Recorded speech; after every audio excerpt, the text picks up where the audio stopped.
Hello, this is Scott, and I'm bringing you another winning chess strategy video. This is part 2 of my last video. It is part 2 because we'll take a look at another game in the Sicilian defense as white, where Vasily Smyslov, with white to play, has to decide how to remove the defenders of the d5 square, like the previous video, and land his knight there on a great central outpost and control the center and put pressure on black's position. It is still the Sicilian defense, although in my last video white had castled queenside in the typical Yugoslav attack formation against the Sicilian dragon.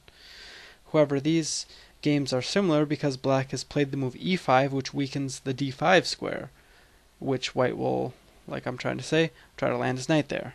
So how does white make progress and execute the knight to d5 maneuver? Feel free to pause the video and try to find the answer.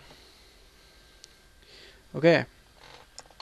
Well, white has to clear the d5 square of these two defenders so he can land his knight there. We saw in the last video white sacrificed c4, or the c-pawn, to get rid of the bishop.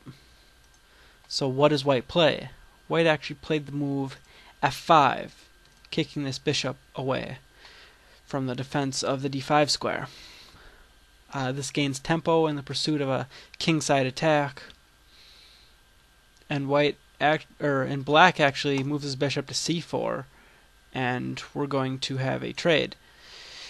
However, what if white decided to play more positionally instead of trade off the pieces and keep the light square bishop around to guard the d5 square with, say, bishop d7?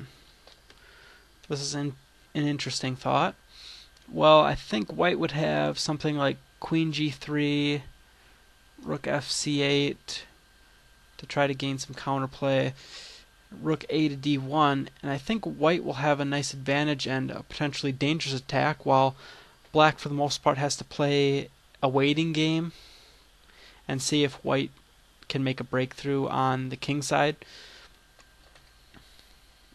So I think that's how the game would play out, and I think black wanted to just play a little bit more actively, so he decided to get rid of white's light square bishop. Okay, so we have the trade of bishops here, and then now how do we get rid of this knight, the last guardian of the d5 square? Actually, bishop to g5 was played. That's pinning the knight to the bishop. If the knight moves, the bishop just gets taken. So after rook f to e8, bishop takes f6, bishop takes f6, and knight to d5. And white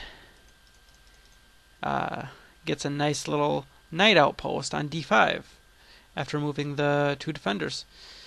Now the knight snags a comfortable outpost, and there is basically little black can do about it.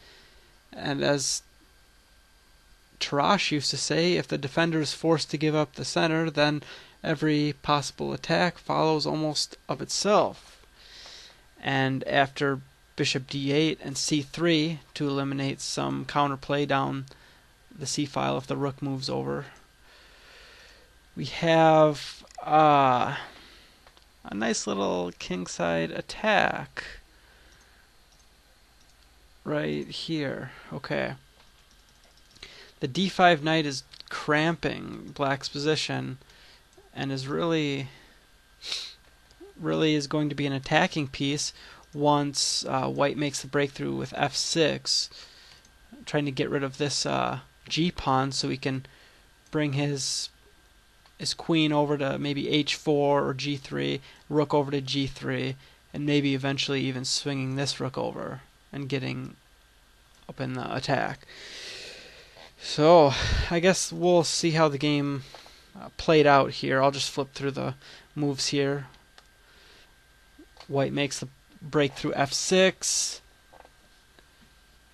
Black takes back. We have queen h4. g8, knight takes, and there's already a lot of pressure here, and we're threatening mate here in 1. We have rook g7 to guard the square, rook g3, and the rook is not going to take because then it's just, again, mate. Bishop takes f6, queen takes f6, and this pins the rook to the king. Rook c to g8, rook d1, wanting to come up here, or maybe even snag this pawn. And then you'd have some, after rook takes, you might be able to swing the rook over. We have d5 and rook takes g7. And that, from there, black just resigned. There's too much pressure on his on his king. Because after we have maybe takes, and then we have rook takes here. And I think eventually black is going to be forced to give up his queen. Well, so let's back up a little in summary and see how white got his knight on d5. Oops, that's a little too far. Okay, we have f5, kicking the bishop back, or over to c4 where it's traded off. Then we have bishop for knight sacrifice, and the knight has a comfortable home here. And that's leading to a little kingside attack eventually, with if the bishop moves, and we have f6 here. So it's a nice little game, and it's showing again how you can make a nice little outpost. Just eliminate the defenders, and there you go. Rule the center and then attack the king. Well, that's all for this video.